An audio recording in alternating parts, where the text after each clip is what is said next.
Hey there, everybody. Robert Taylor with Wonderscape Creations, continuing on with another video for the Narrative Pro series. We are now going to start slowly but intentionally diving into the gameplay ability system because this is what powers Narrative Arsenal. Um, there is a lot to go over, and we will be going over all of it. I just need everyone to understand that it will be a little slow from here on out for a little bit, only because I am intentionally trying to make sure we understand all the basics, we understand how gas works, and because the developers of Narrative Pro have informed us that in 2.1, combat's going to have a lot of updates, specifically for melee and magic.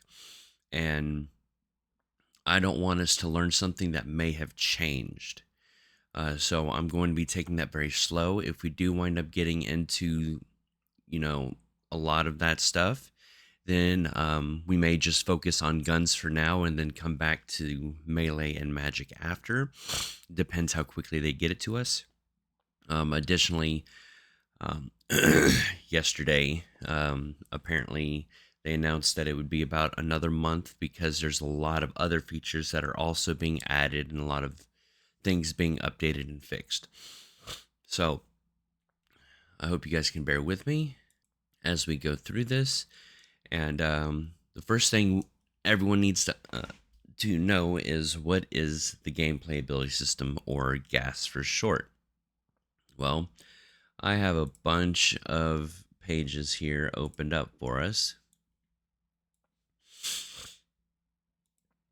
I'm not going to go reading over all of this. I'm just making sure you guys understand. I just simply search for UE5 gameplay ability system. I would encourage you to read, I won't say all of it, but a lot of it. Just to understand it, I go through and reread a bunch of it from time to time because I forget something or something doesn't make sense. But essentially, if you open up this link, it'll bring you to this. It lets you know that it's used in the sample, so you could look around in the sample to know more. And then there's a directory of everything that's involved in it. And some of them are short, some of them are about medium in length, and then you have one that's fairly long. I think it's this overview. No, it's not. It's this one. Yep, this one. Attributes. This is what we're going to be focusing on this week, our attributes, but we will get there in a moment. Everything I will be teaching you is going to be very much just enough to be able to utilize Arsenal as it is. If you want more ideas and more training and tutorials on it, you can certainly look it up. Most of them require you to utilize C++. However, there is a YouTuber known as Code Like Me, who has a gameplay ability system specific series, and he does not touch C++. At least from what I've seen. I've watched a few of the episodes, but he goes over a bunch of basics, a bunch of everything that's involved with how it works with the gameplay ability system. So you could learn quite a bit. So I do encourage you all to take a look at this. If you are very new to GAS and you want more examples, that will walk you through it on the blueprint side. Now, before we go any more into what's on my webpage, like I said, what we will be going over, once this loads in, are attributes. So the attributes that they currently have in this project is experience, health. You don't see it here, but there's also stamina, armor, damage, attack bonus, stealth rating. There's a few others that aren't here, that aren't showing up here that are there. And what we're going to be learning is how to create primary attributes. So think strength, agility, intelligence, vitality, things like that.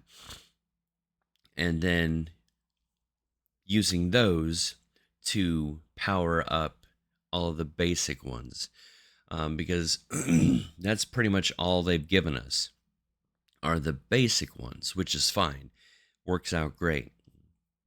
But this is what we got. So that's what we're going to be working on, is improving upon the system by adding our own primary attributes. That way you guys can better understand things like the mod magnitudes that we'll go over, and execution calculations that we'll be going over, and attribute sets, all that kind of stuff. We will be going all over all of that in this part of the episode. So how is all of this powered? Well, if we come in here, I'm in the player state. We have the ability system component. Now you'll see that this one is a narrative specific ability system component, and that's because they've added a couple of things which work with his system. We have the abilities to save. So the abilities that you want to put into the save file, you add those here, and they will automatically save when we save. That way, when you start playing again, it'll reset the XP where it's supposed to, health, max health, max stamina regen rate, all that stuff. So you can put as many as you want. These are the 6 that they've placed, but as you can see, they have more than 6. They also have attack rating, armor, attack damage. I don't think they had stealth rating on here. No, they didn't. And that's because these can be different throughout the entirety of the game, whereas the rest of them get calculated as soon as the game starts. You don't want their XP to get put back down to 0. You don't want the health to be back at max health if they saved the game and left and they had 45% health. Same goes with max health and max stamina. There's certain things that you want saved, certain things that you don't. Well, it's not that you don't want it saved, it's that you don't need to have it saved. The other thing that's different about their ability system component, for now anyways, is the attack tokens. These are specifically for the AI, if I'm not mistaken. Yeah, see, this one is for priority. So if this was 10, then the AI would prioritize attacking the player. And you actually set this up in the player definition, so this would be overridden. And then number of attack tokens. Attack tokens, again, this is what controls how many AI can attack at one time. And I think each AI gets a few tokens depending on what they're doing. And this helps to keep the AI from flooding in. So obviously, if you wanted to, you could have this insanely high to just be completely bombarded, and then you can add some additional behavior tree logic to make it to where yes, they can all attack, but instead they stay nearby, jab and jeer and root for their enemies, whatever. Anyways, that getting off topic. So this ability system component is what powers everything. For the player, it is on the player state. For everything else, it's on their blueprint. So the NPC's blueprints have it. If we come over here, where are they? These dummies have one. ability system component. So it shows that you can place the gameplay ability system components on any blueprint to gain effects, to be able to utilize abilities and all of that jazz. So the next thing we will hit on is in the player definition and in the NPC definitions, you have this abilities section. Right now, there's just the one that I made for me. That way, if we make changes, it doesn't matter. The default one and the NPC one. So if we open this up, we're not going to touch on abilities right now or startup effects. We have the default attributes. Now, me personally, I wish there was an array for this. That way we can easily add several. And that is only because this could get unwieldy having everything in one. And what I mean by that is, let's go ahead and open this up. I already have it open, but you can do the magnifying glass too. Find it to open it up. Is you've seen this a few times before. This is a gameplay effect. We will be messing with the gameplay effect in depth this time around this week. And as you can see here, there are already 8 things here. One for each of the attributes. Well, this is great if you have a game that has very few attributes. This could get a little long if you do things like what I'm doing. This is what I mean. I have quite a few attributes. A lot of them. And that's because I'm doing a open class system, so it's not anything you guys will ever have to worry about unless you're doing the same.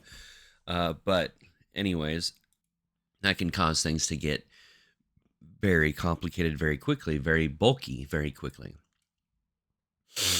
But even if they don't make this an array for us, and we have to add our own, it's actually very easy, and that's something that we will go over. Is you can add as many effects to the player as you would like. So that's exactly what we shall do, and we're going to keep everything data driven. And you may be wondering how we're going to do that without jumping into C++.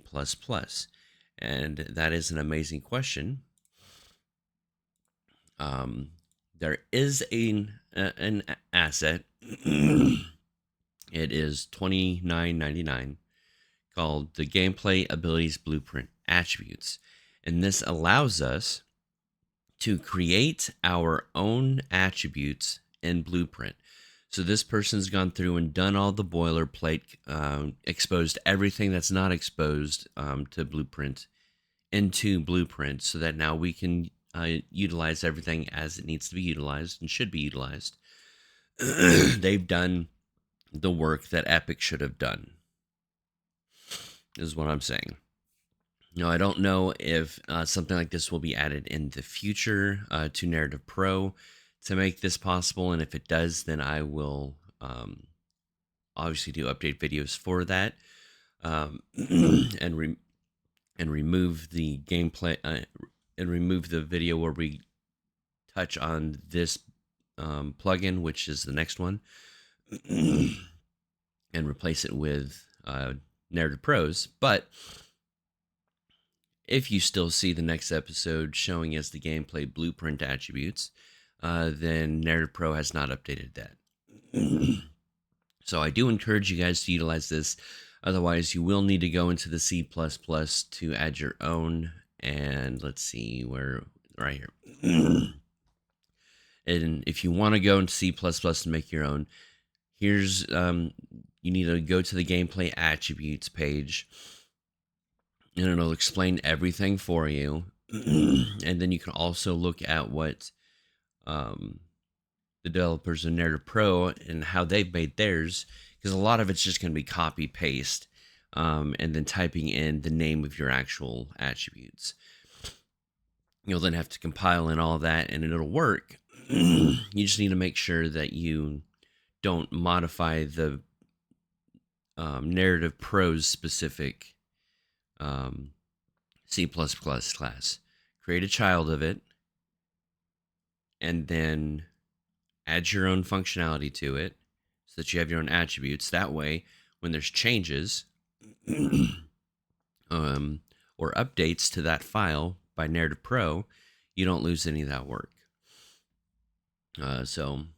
Anyways, like I said, in the next episode, we're going to start touching on attributes and getting those added in there so that we can start making the game look a little bit more like an actual RPG. Thank you guys so much for watching, and I'll see you in the next episode.